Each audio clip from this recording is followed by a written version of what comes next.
Então sempre essa era a intenção de Jesus. Isso é benignidade. Então a benignidade fala de doçura, de amor, desse desejo de ajudar, de demonstrar o amor de Deus. Olha, benignidade é amar antes de fazer, é amar com as palavras, é delicadeza no tratamento, bondade. E a bondade é demonstrar a benignidade através de ações, é amar com atos práticos. Essa palavra aí, ó, no grego, lê-se Christotes, benignidade. Então, aí é o que? É um fruto do Espírito. No dicionário Strong, significa bondade moral, integridade, benignidade, bondade. O dicionário Almeida significa bondade, misericórdia. Lá nos comentários da Bíblia Thompson, significa compaixão, misericórdia, bondade de Deus. Lá no dicionário bíblico Vida Nova, lá de Derek Williams, significa aliança, né? Significa fidelidade, misericórdia. A benignidade de Deus é expressa na natureza. A benignidade de Deus também expressa-se até mesmo nos julgamentos divinos. A benignidade de Deus expressa-se na instrução divina. Então não é surpreendente que o fato de possuir esse tipo de benignidade torna o homem bom. E negligenciá-la traz a condenação divina. Podemos notar então no Antigo Testamento que a palavra Christos pode descrever algo muito precioso, porque em Ezequiel é usada 2 vezes para descrever pedras preciosas. Esta benignidade é uma das coisas que o cristão deve vestir como parte da vestimenta da vida cristã. Então é com esta benignidade que os cristãos devem perdoar uns aos outros, e esse perdão segue o modelo que nós mesmos recebemos de Deus. Antes, sede uns para com os outros benignos, perdoando-vos uns aos outros, como também Deus em Cristo vos perdoou. Na parte 2 nós temos então a porfia, fundamenta-se na inveja e no orgulho. E aí nós temos os tópicos. O primeiro tópico, inimizade e porfia. Tópico 2, Evódia e Sintique. Tópico 3, Miriam e Arão. Vamos então no tópico 1, inimizade e porfia. Embora estas duas palavras pareçam ter o mesmo significado, elas são distintas. Segundo o dicionário Alves, inimizade é ódio, indisposição e malquerença. Porfia significa contendas de palavras, discussão, disputa e polêmica. Embora tenham significados distintos, elas são obras da carne, da velha natureza, por isso devemos fugir de tais ações. Gálatas 5, 20 e 21. Então nós podemos dizer que a inimizade já é o que? O resultado da porfia. Então como é que vai acontecer? A inimizade vai surgir depois do que? Da discussão, não é? Então sempre que você vê que a discussão vai levar à inimizade, pare com a discussão imediatamente. Porque ela vai levar à inimizade. Tem gente que fica inimigo um do outro, até por discutir alguma coisa na palavra de Deus, de tentar chegar a um denominador comum dentro da palavra de Deus. A pessoa está tão envolvida com a porfia, que esta porfia vai levá-lo à inimizade até com o próprio irmão. E acontece muito isso. Então, temos que tomar cuidado com isso, que a pessoa que ela não está vivendo uma vida cotidiana com Deus, está orando, não está jejuando, não está estudando a palavra de Deus, não está evangelizando, não está ocupado ganhando almas, essa pessoa, quando ela vai conversar alguma coisa, então ela vai dizer aquilo que ela pensa ou que alguém pensou e disse, e ela vai defender esse ponto de vista, porque ela não tem a prática espiritual, ela não está na constante prática espiritual. Então ela vai aplicar o que nós chamamos de um aparelho chamado achômetro, né? Ele acha que é assim e pronto. Então ele não está envolvido com Deus. Então existe muito conflito por causa disso. Porque a pessoa que está na prática da oração, do jejum, do estudo da palavra de Deus, da evangelização, então ele vai aprendendo mais e mais sobre as coisas de Deus, vai tendo mais intimidade com Deus. Aí quando ele encontra uma pessoa que às vezes no passado ele teve uma vida assim, mas agora não tem mais, ou encontra uma pessoa que talvez até esteja envolvido em algum cargo na igreja, uma posição e tal, mas ele não está nessa vida de comunhão com Deus, não está nessa prática de comunhão com Deus, então existe essa discussão, porque não tem como combinar uma coisa com a outra. Então vai haver discussão. E se você sabe que, havendo essa discussão, vai chegar então a divisão, vai chegar então a inimizade, então quando começar a discussão, pare logo. Porque essa pessoa não está na prática, ela não está na intimidade com Deus. Então ela vai falar o que ela pensa, mas não o que existe na prática, na verdade. Ela não procura em Deus a resposta, ela procura às vezes num livro, ela procura às vezes uma outra pessoa. Então é melhor parar, né?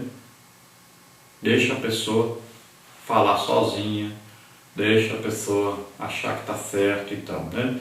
Porque Paulo diz, olha, nós temos que falar a verdade, falar a palavra de Deus, e a pessoa então se recusa a nos ouvir, se recusa a aprender, deixa para lá a pessoa então, para não haver o quê? Inimizade. Temos então que parar a discussão e pronto, deixa para lá.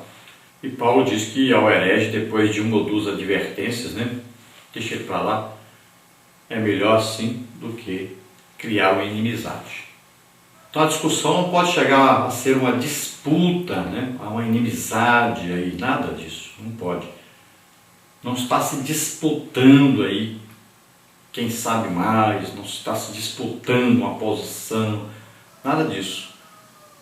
Então existe uma discussão sadia que vai chegar a um conhecimento melhor, né, como houve lá no primeiro concílio, né, Paulo e Pedro, e existe a discussão que pode levar até uma inimizade. Então nós temos que captar isso.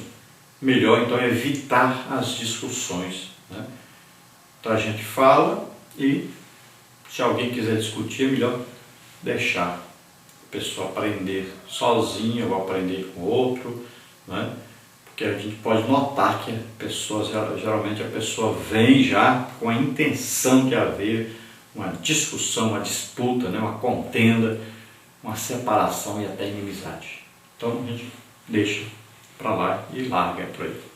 No tópico 2 fala de Evódia e Sintique. Eram irmãs valorosas que serviam a Deus na igreja de Filipos. Carta do apóstolo Paulo aos Filipenses, capítulo 4, versículo 2. Tudo indica que essas irmãs se deixaram levar pela velha natureza e estavam envolvidas em alguma porfia. Não sabemos ao certo o motivo da diferença entre elas. Alguns autores dizem que foram questões pessoais. Outros que se tratava de uma disputa por questões eclesiásticas. Porém, tal atitude era reprovável. Então Paulo exorta ambas para que acabem de uma vez por todas com as diferenças. O apóstolo, como líder daquela igreja, não procurou saber quem estava com a razão, mas com amor e firmeza ordenou que elas parassem com tal atitude. Em meio às porfias não existem vencedores, todos acabam perdendo e dando lugar ao diabo. É o apóstolo Paulo aos Efésios, 4, versículo 27. Então na igreja de Filipos havia essas duas irmãs que estavam aí brigadas uma com a outra, né? Porque nós não sabemos, não explica aí.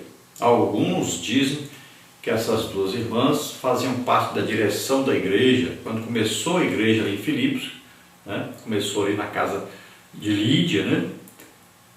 Depois nós vemos também que o carcereiro ali, na casa dele também nasceu uma igreja.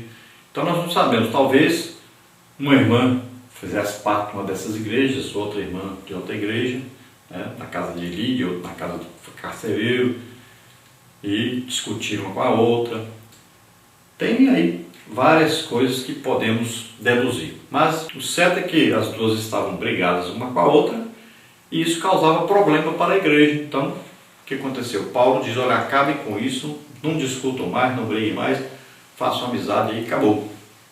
Então é isso que nós temos que fazer, né?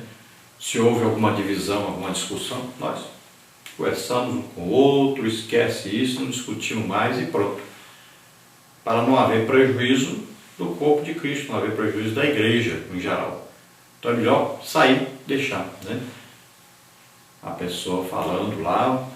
Então melhor é fazemos de conta que não aconteceu nada. Pronto.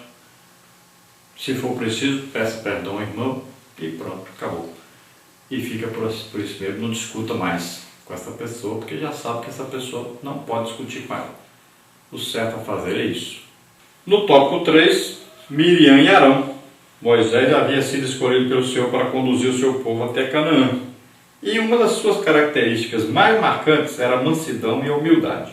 Números 12 e 3. Todo líder precisa dessas duas características para que tenha uma liderança bem-sucedida. Certo dia, Miriam e Arão, irmãos de Moisés, ficaram indignados pelo fato de ele ter casado com uma mulher cuxita. Números 12 e 1.